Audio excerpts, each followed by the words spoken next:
जो भी प्रोडक्ट और सर्विस बेचते हैं उसमें से पैसा आता है और फिर सरप्लस अमाउंट ऑफ मनी आती है, यानी प्रॉफिट। कि ये लोग गवर्नमेंट मुलाजिम तो नहीं, ये असल में करते कराते कुछ नहीं है। और वो क्योंकि जगह जगह जाता है, घूमता है फिरता है मुख्तलिफ शहरों में, मुख्तलिफ मुल्कों में, तो वो जल्दी इन्वेस्टर बन जाता है। इनके पास भी बहुत पैसा होता है, सरप्लस अमाउंट मनी होती है इनके पास, क्योंकि ये इनके जो मुआवजे हैं वो चेक ही नहीं है।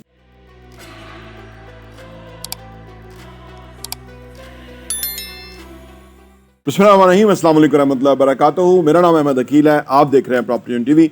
आमतौर पे ज़्यादा वो कौन से लोग हैं जो इन्वेस्टर बन जाते हैं, आसानी से बन सकते हैं, या कौन से प्रोफेशन के अंदर लोग हैं या कौन से शोबे के लोग हैं कि जो जल्दी इन्वेस्टर बन जाते हैं। इन्वेस्टर बनने के लिए एक्सपोजर चाहिए, एजुकेशन चाहिए, नॉलेज चाहिए, विल चाहिए, पैसा चाहिए, सब कुछ चाहिए। लेकिन जो ज़्यादातर लोग जल्दी कामयाब हो जाते हैं वो बनने के लिए, इन्वेस्टर बनने के लिए, वो कौन से हैं? नंबर 1 है जी बिजनेसमैन। बिजनेसमैन जो है वो बहुत जल्दी इन्वेस्टर बन जाते हैं। उसकी वजह कि बिजनेस में वो जोर लगाते हैं, काम करते हैं, जो भी प्रोडक्ट और सर्विस बेचते हैं उसमें से पैसा आता है और फिर सरप्लस अमाउंट ऑफ मनी आती है, यानी प्रॉफिट। जब अगर प्रॉफिट आता है ना, तो फिर अगर आपको फाइनेंशियल नॉलेज नहीं है तो वो पैसा बैंक में पड़ा रहेगा।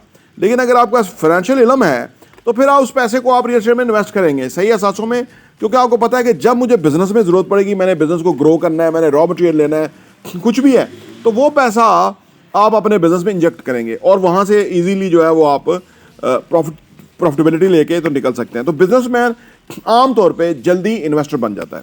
नंबर 2 है जी एम्प्लॉयज़, जो मुलाजमीन है। ये मुलाजमीन में से भी कुछ लोग जो है ना बड़े अच्छे इन्वेस्टर होते हैं।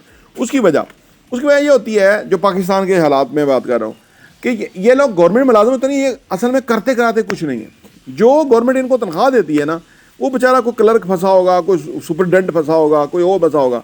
अदरवाइज इनके पास बहुत टाइम होता है, 2-4 मीटिंग्स होती हैं, 10, 15, 50 फाइलें होती हैं, ठीक है। और उसको इनकी आज़ादी होती है कि जी मंडे को आ जाए या अगले हफ्ते निकाल देंगे, ठीक है ना। ये अच्छा, इनके पास बहुत सारा टाइम बच जाता है। ये सारा वक्त जो है वो सरकारी नौकरी में बैठ के ये जमा तफरी करते रहते हैं कि कहाँ पैसा लगाएंगे तो फ़ायदा होगा, कहाँ लगाया था तो कितना फ़ायदा हुआ, कहाँ लगाएंगे तो मज़ीद होगा। फिर ये लंबी लंबी कॉल्स करते हैं, और जी फलां जी, क्योंकि पूछने वाला कोई नहीं है, सरकारी टेलीफोन है, और लंबी लंबी हाँकते रहे। पाकिस्तान में पूछने वाला तो है ही कोई नहीं, ना ही कोई वाली वारस है।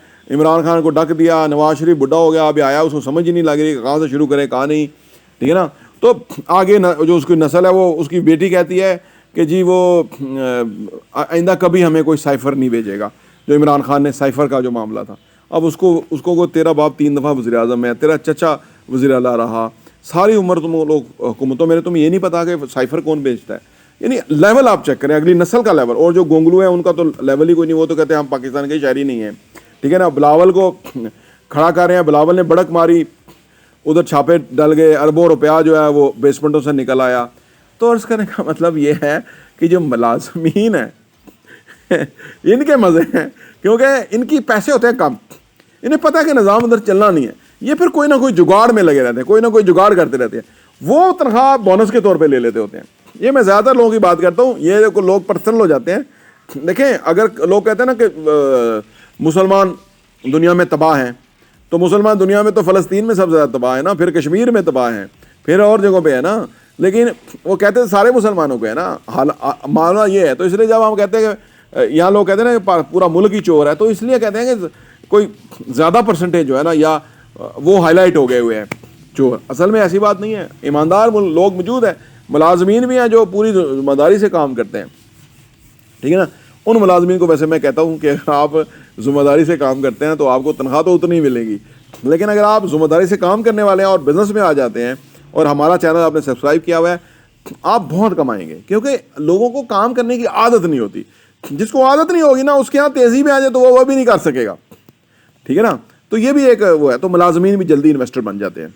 नंबर 3 ये है कि जी टूरिज्म जो है वो ये है कि जो बंदा टूरिज्म करता है ना, आमतौर पे उसके पास फाइनेंशियल फ्रीडम होती है, पैसा होता है, और वो क्योंकि जगह जगह जाता है, घूमता है फिरता है मुख्तलिफ शहरों में, मुख्तलिफ मुल्कों में, तो वो जल्दी इन्वेस्टर बन जाता है। उसको कोई सूटेबल जो जगह नज़र आए ना, तो वो ख़रीद लेता है। जैसे सदरुद्दीन आशवानी की किताब जो सच का सफ़र है, उसमें वो कहता है कि मैं अमेरिका गया, तो वहाँ जिस होटल में मैं ठहरा हुआ था, एक दिन अचानक मुझे शाम को ख्याल आया कि यार मैं इनका सिस्टम चेक करूँ।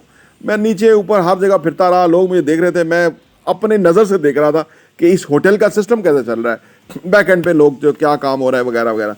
तो मेरे दिल में ऐसे ख्याल आया कि यार ये होटल मैं ले ही ना लूँ अमेरिका में एक तो वो मैंने कीमत पूछी तो बहुत ज़्यादा थी, तो मैंने प्रोग्राम नहीं बनाया। फिर मैं पाकिस्तान आ गया तो मेरा दोस्त था, उसने भी मुझे कॉल किया है कुछ सालों के बाद। उसने कहा वो जो होटल जो तुम कह रहे थे मैं ले लेता हूँ वो अब बिक रहा है। वो कह रहे हैं मुझे, वो कह रहा था कि सदरुल हाशिमी ने लिखा कि मुझे बहुत सस्ता मिल गया और मैंने वो ले लिया। तो ये जो टूरिस्ट होते हैं ये भी इन्वेस्टर जल्दी बन जाते हैं क्योंकि ये इनको एक्सपोजर हो जाता है चीज़ों का ना, तो इससे इनको फ़ायदा होता है। नंबर 4 ये है कि जी रिटायर्ड पर्सन को पाकिस्तान में कुछ ना कुछ पैसा मिल जाता है और ये इन्वेस्टर बन जाते हैं, बल्कि इससे पहले ही बन जाते हैं। अच्छा, उसमें फिर ये उसी पैसे को जो है ना वो रोल करते रहते हैं, कभी इधर इन्वेस्ट कर दिया, प्रॉफिट टेकिंग की, दूसरी जगह इन्वेस्ट कर दिया, तो रिटायर्ड पर्सन भी जल्दी इन्वेस्टर बन जाते हैं। अच्छा, नंबर 5 कैटेगरी बड़ी हैरानकुन है, वो है टीचर्स भी इन्वेस्टर बन जाते हैं। उसकी वजह यह कि ये ना नॉलेज गेन कर लेते हैं, सीख लेते हैं, इनका रुझान टूवर्ड्स एजुकेशन तो कहीं ना कहीं तो होता है, तो ये फाइनेंशियल एजुकेशन या ये जो इल्म है ये सीख लेते हैं इन्वेस्टमेंट का। ये भी देखा गया, ये दुनिया भर का वैसे सर्वे है, ये देखा गया है कि ये टीचर्स भी जल्दी इन्वेस्टर बन जाते हैं क्योंकि ये अंडरस्टैंड कर लेते हैं चीज़ों को। क्योंकि पढ़ाने में ना जैसे मैं आपको पढ़ाता रहता हूँ तो वो मैं पढ़ता तो हूँ ही ना, समझता तो हूँ ही, कॉन्सेप्ट तो क्लियर करता हूँ और चीज़ों को अप्लाई भी करता हूँ, इसलिए बहुत फ़ायदा हो रहा है। नंबर 6 ये है कि जी doctors and health care professionals, इनके पास भी बहुत पैसा होता है, सरप्लस अमाउंट मनी होती है इनके पास, क्योंकि ये इनके जो मुआवजे हैं वो चेक ही नहीं है। सरकारी दफ्तर जो हॉस्पिटल तबाह हाल हो गए, ये जो है जितना मर्जी पैसा मांगे, जितना मर्जी पैसा इनको मिलता है, ये इन्वेस्टर बन जाते हैं बड़ी आसानी से और बने हुए होते हैं। क्योंकि जो पैसा कमाते हैं इनका तो खर्चा ही कोई नहीं होता ना, मतलब वो आपने पेशेंट चेक करने, यानी रॉ मटेरियल बहुत है ही नहीं, वो सारा इंटेलेक्ट ही है, तो वो सारा अपने जो पेशेंट्स देखने हैं, पैसा आना है और आपका खर्चा तो वही जो एक आम इंसान का, तो वो उन्होंने फिर इन्वेस्टर बन जाते हैं। ये भी बहुत इन्वेस्टर बनते हैं। फिर है जी आर्टिस्ट लोग बहुत जल्दी इन्वेस्टर बनते हैं। आर्टिस्ट का भी मुआवजा जो है ना वो उनको बहुत अच्छा मिलता है, पहले तो मिलता नहीं है, पहले तो काम नहीं मिलता, अब काम मिल जाए तो ये मुंह मांगा मुआवजा वसूल करते हैं। जब मोटी अमाउंट आती है ना तो उस मोटी अमाउंट को बड़ी आसानी से ये इन्वेस्ट कर सकते हैं। वैसे तो कई लोग उसको ज़ाया कर बैठते हैं, लेकिन ज़्यादा कुछ लोग जो हैं वो समझदारी से उसको इन्वेस्ट करते रहते हैं, क्योंकि हर वक्त पैसा नहीं आता। जब अच्छा पैसा आया, आपने इन्वेस्ट कर दिया, उसके ऊपर आप प्रॉफिट आ रहा है, डिविडेंड आ रहा है और आपका निज़ाम भी चल रहा है और आपका एक फाइनेंशियल बेस बन गई, तो आर्टिस्ट भी ज़्यादा इन्वेस्टर बनते हैं जल्दी। और आखिरी कैटेगरी वैसे पाकिस्तान में तो पहली है, वो है पॉलिटिशियंस, सियासतदान। ये जल्दी इन्वेस्टर बनते हैं क्योंकि इनका तो पाकिस्तान में तो देखो ना कि मोटरवे बना था तो मियाँ साहब ने जो कमीशन लिया था तो अपार्टमेंट बन गए थे। बाद में सारा मुल्क ढूंढता रहा जी वो कहाँ से आए थे, कि जी वो 2007 में प्रॉपर्टी बेची हो, 93 में प्रॉपर्टी ली, फिर कैलबरी फाउंट आ गया, ठीक है, यानी फिर अभी इसाक डार को IMF से जुर्माना हुआ, IMF से अभी हुआ और ख़बर दबा दी गई कि भाई अदादो शुमार गलत पेश किए थे, क्योंकि उनका तो वतीरा ही यही है, चोर चोरी से जाए, हेरा फेरी से ना जाए, अदादो शुमार गलत भेज दिया IMF को। उन्होंने मेरा ख्याल है $50,000 जो है वो जुर्माना किया इसाक डार को। तो ये सियासतदान जो है, ये पाकिस्तान में तो सारे सियासतदान हैं ही अमीर हैं, एस्टेब्लिशमेंट के लोग बड़े बड़े सीटों वाले अमीर हैं, सियासतदान हैं, अदारों के सरबराह हैं, ये सब मिलके, ये जज हैं, ये हैं, सब मिलके जो है लूट मार करते हैं और मुल्क को लूटते हैं। लोग आवे ही आवे, जावे ही जावे, आवे ही आवे, जावे ही जावे, आवे ही आवे, जावे ही जावे, लोग बेवकूफ़ बने हुए हैं इनके पीछे। बहरहाल अल्लाह से दुआ है कि अल्लाह पाकिस्तान खैर फरमाए। ये चंद प्रोफेशन है जो कि लोग जल्दी इन्वेस्टर बन जाते हैं। प्रॉपर्टी देखने का बहुत बहुत शुक्रिया।